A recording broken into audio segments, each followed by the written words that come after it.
Bonjour, bienvenue sur Plaisir Arduino. Aujourd'hui nous abordons le MAX 7219. C'est un circuit intégré qui permet le contrôle d'afficheurs 7 segments jusqu'à 8 digits ou de matrice à LED.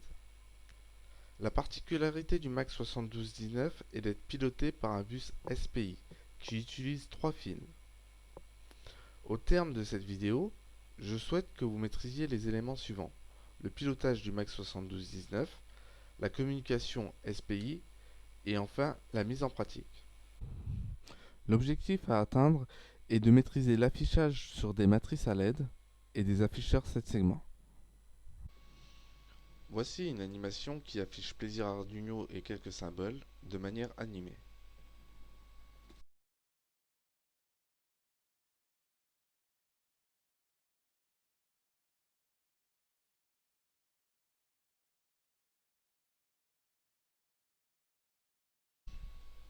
À présent, passons au pilotage du MAX 7219. A l'aide du datasheet, nous commencerons par détailler le fonctionnement en abordant les registres et le câblage. Qu'est-ce qu'un registre? C'est une fonction du circuit intégré qui a pour tâche de gérer l'affichage des digits, le mode de décodage du MAX 7219, la luminosité, le nombre de digits affichés par scan limit, l'extinction et le mode test. À présent, nous développons la donnée qui accompagne les registres. Pour cela, le datasheet présente un tableau de données pour chaque registre. Par exemple, le registre 0xa, qui correspond au registre luminosité, peut prendre une des 16 valeurs proposées. Si on affecte au registre 0xa la donnée 0x5, l'intensité sera de 11/32 pour le max 7219. Maintenant, je souhaite aborder une particularité du max 7219, c'est-à-dire le registre décode mode, qui est utilisé pour les afficheurs 7 segments. Lorsque l'on envoie à un digit une donnée, celle-ci est traduite par le registre décode mode, en fonction qu'il soit actif ou pas. Pour cela, vous avez un tableau qui permet de l'activer digit par digit. Par exemple, si vous activez le registre 0x9 par la donnée 0FF, tous les digits sont en mode décode mode.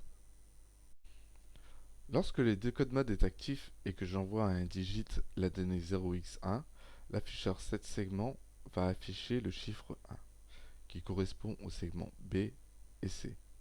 Alors que si le décode mode est inactif, l'afficheur 7 segments affiche le segment G. À présent, nous avons en tête les différents registres et données que l'on peut leur attribuer. Il est temps de passer à la communication SPI. Alors, comment je transmets mes données à ma matrice ou à mon afficheur 7 segments?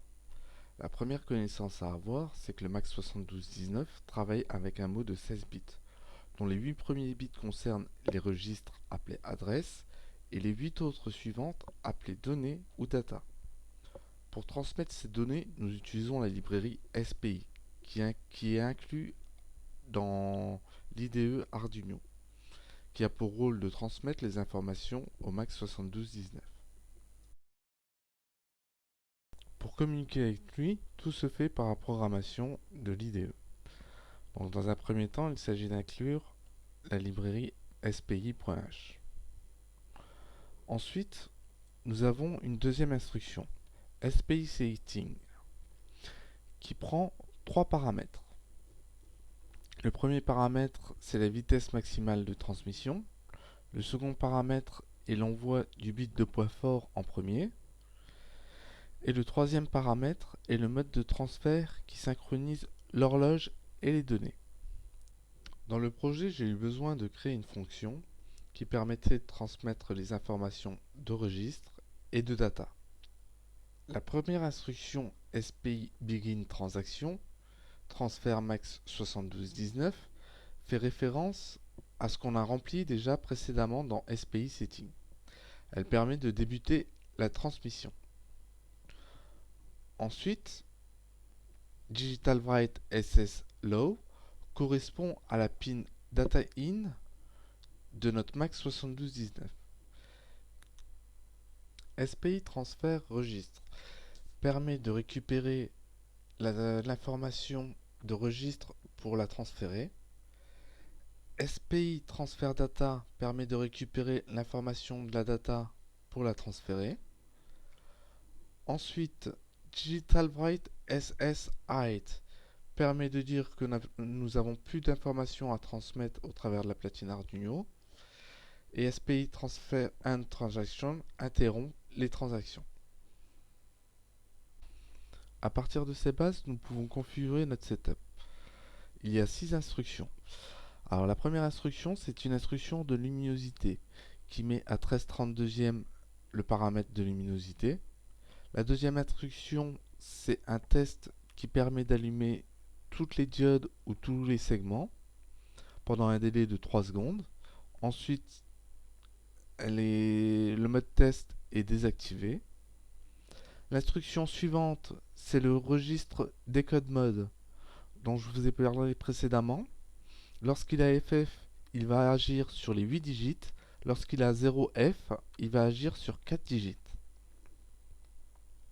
Ensuite, le registre scan limit, j'en ai pas parlé, mais il présente la possibilité de scanner un seul digit lorsqu'il est à 0 et de scanner un maximum de 8 digits lorsqu'il est à 7.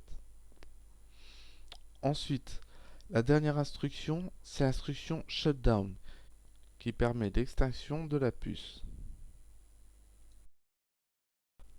Donc je vous ai présenté les bases de la fonction setup. Ce que j'aime rajouter dans la fonction setup, c'est une initialisation de mes digits. Donc, je fais une mise à l'extraction de tous les segments sur tous les digits en appliquant la valeur 0xf qui permet de faire un blank. Ensuite, la deuxième chose que j'aime faire aussi, c'est attribuer au digit 1 la valeur 1, au digit 2 la valeur 2, au digit 3 la valeur 3, et ainsi de suite. Jusqu'à présent, je vous ai appris à transférer des informations par la librairie SPI.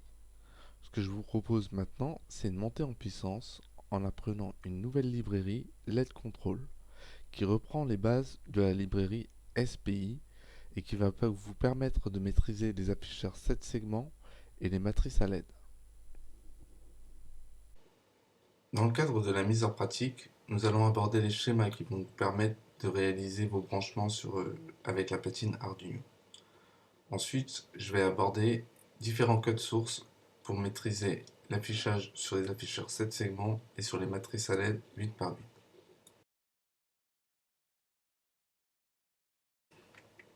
Je vous présente le schéma des afficheurs 7 segments.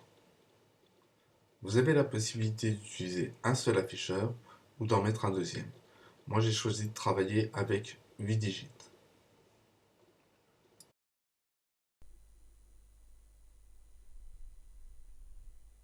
Pour travailler avec la librairie ledcontrol.h, nous avons besoin de l'inclure dans notre programme. Donc, include ledcontrol.h. Ensuite, il faut paramétrer les broches de l'Arduino par rapport au MAX 7219. Donc moi j'ai choisi d'utiliser la broche 11 pour data in, la broche 13 pour l'horloge du MAX 7219 et la broche 10 pour l'OBCS. Ensuite, voyons le setup. Le setup comporte l'instruction setMag shutdown false qui permet d'activer le MAX 7219. Ensuite, set intensity qui peut prendre de 0 à 15 valeurs, 15 étant la valeur maximale pour une intensité maximum. Clear display permet de nettoyer toutes les informations qui ont été enregistrées dans nos digits.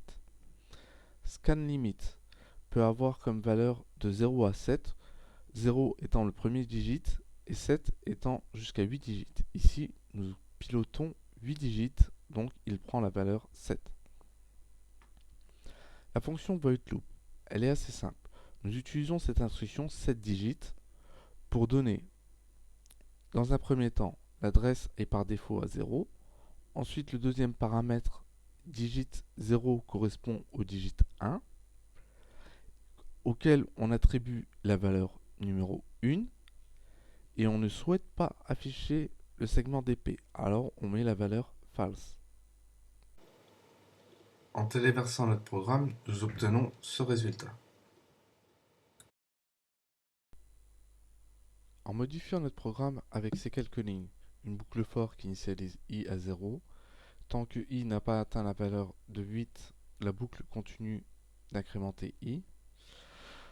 Voilà ce qui se passe.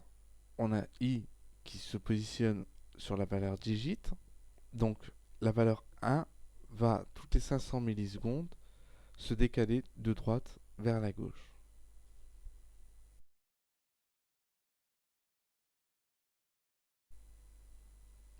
À présent, je vous propose de piloter vos digits segment par segment. Alors ceci va ressembler fortement à ce qu'on a vu dans la vidéo de présentation. Donc j'utilise plus 7 digits, mais j'utilise 7 rows. Le premier paramètre, c'est toujours l'adresse. Ensuite, c'est le numéro du digit. Et ensuite, on y met une valeur hexadécimale qui va permettre d'afficher segment par segment. Donc je vous livre le code et je vous invite à le découvrir en téléchargement ainsi que des exemples améliorés.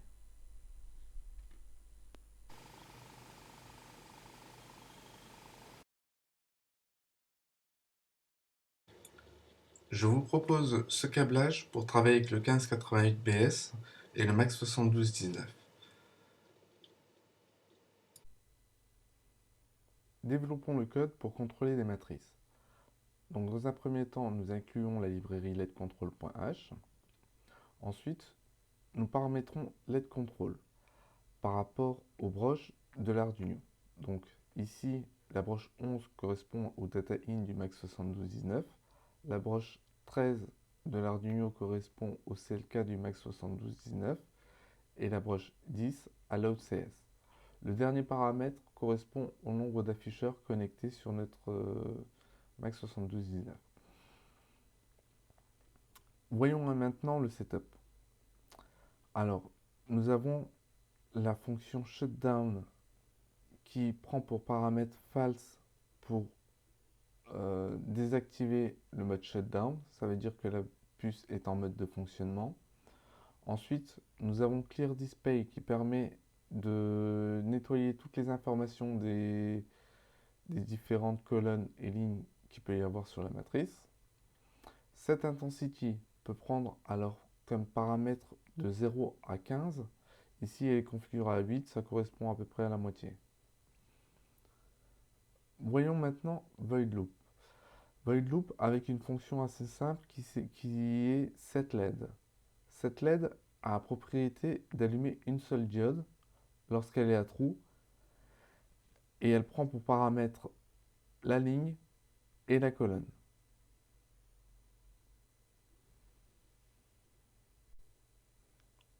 En téléversant notre programme de base, nous obtenons ce résultat. Nous avons une diode en haut à gauche qui s'allume. Alors voilà notre prochain programme. J'utilise la fonction setRow à la place de setLED, qui prend pour premier paramètre l'adresse, ensuite la ligne 0, et ensuite, sur un octet, toutes les valeurs des diodes qui vont être allumées. Là, j'ai mis un 1 sur toutes les diodes, elles vont toutes être allumées. Alors, avec la fonction setRow, nous attendions à ce que la première ligne soit entièrement allumée, alors que c'est en réalité la première colonne qui s'est allumée. Donc, cela est dû à ma manière de câbler la matrice 1588BS. J'ai essayé plusieurs modèles, plusieurs façons de câbler. C'est la seule qui m'a rapporté le résultat que je souhaitais. Alors, pour pallier à ce problème, j'utilise LED control, mais j'inverse cette row et cette colonne. Voici une petite démonstration. J'ai remplacé cette row par cette colonne, ce qui a pour objectif de nous afficher toutes les LED de la première ligne.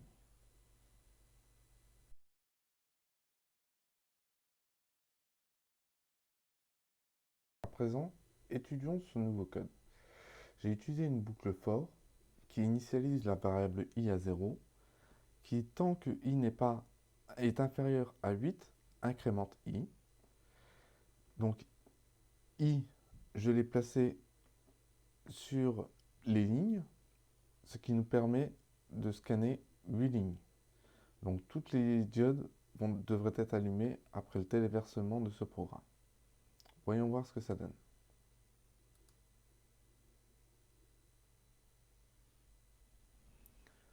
Voyons maintenant ce petit bout de code. J'ai rajouté un tableau de données qui comporte un octet avec différents paramètres. Donc celui-ci correspondrait à la ligne 1, ligne 2, ligne 3, ligne 4, ligne 5, ligne 6, ligne 7 et ligne 8. Ce tableau, je l'ai associé dans ma boucle. Dans ma boucle dans laquelle j'ai rajouté table i. Donc, que va faire cette fonction?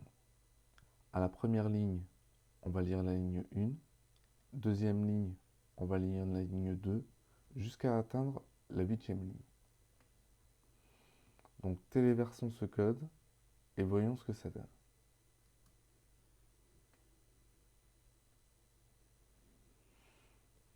Nous obtenons un très joli cœur.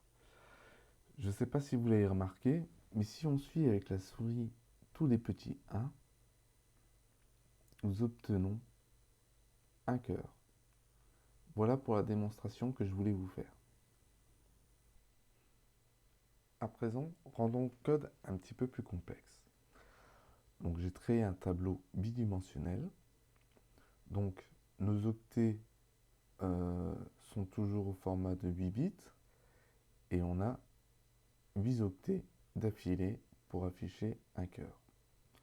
Ensuite, nous avons une deuxième ligne qui permet de mettre 8 octets pour créer un émoticône. Comment se paramètre dans ma fonction? Donc on utilise toujours une boucle for qui va incrémenter i et incrémenter i. Ici, on va choisir de lire la première ligne qui correspond au numéro 0. On va attendre un délai de 1 seconde avant de passer à la prochaine boucle. La prochaine boucle fait exactement la même chose, sauf que cette fois-ci, nous allons lire la deuxième ligne et toutes les données qu'il y a dans la deuxième ligne pendant 1 seconde. Voyons le résultat.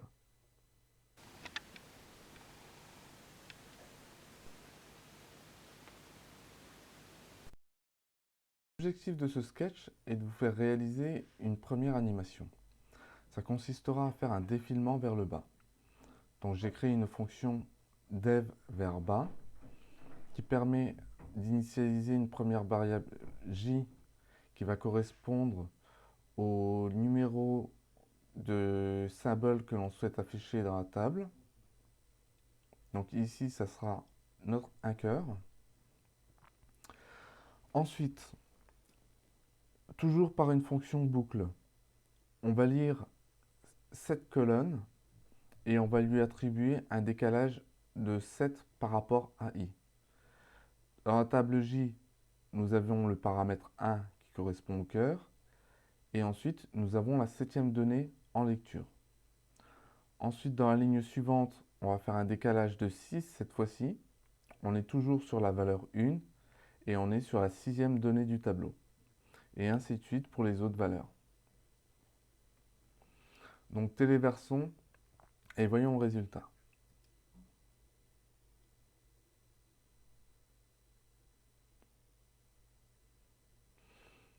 Donc nous obtenons bien un cœur qui défile de haut vers le bas.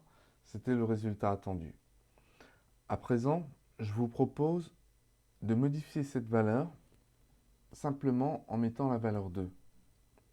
En mettant la valeur 2, on va téléverser. On obtient notre petit bonhomme qui sourit qui défile lui aussi de haut vers le bas.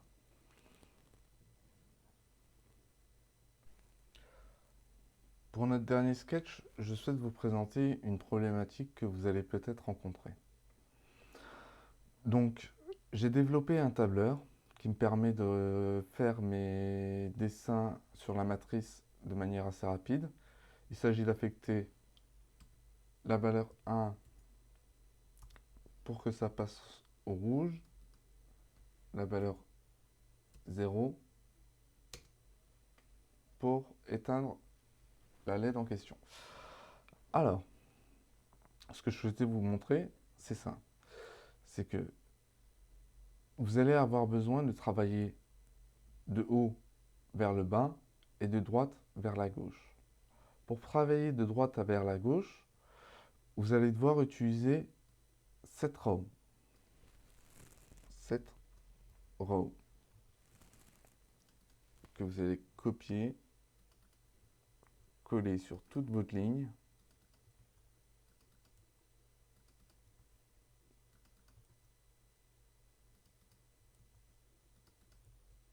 Voilà. On va modifier.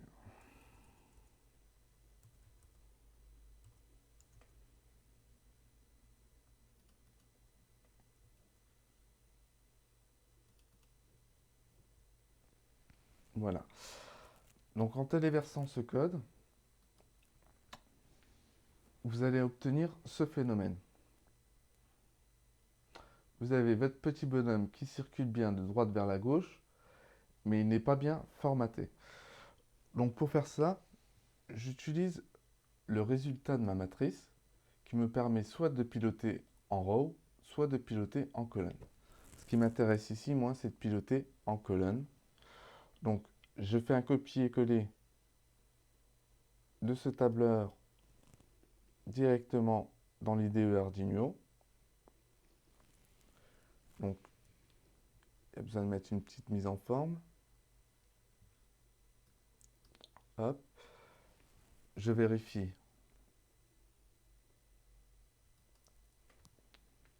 Et je téléverse. Voilà, mon petit bonhomme a repris son beau sourire et à l'endroit. Donc avec la librairie LED Control, il est possible de réaliser beaucoup d'animations que vous retrouverez sur le site plaisirarduino.fr. J'ai mis pas mal de contenu et pas mal de sketchs qui vous permettront de voir différentes animations. Merci d'avoir suivi cette vidéo. D'autres vidéos sont en cours de préparation, donc je vous invite à vous abonner, commenter et à liker celle-ci.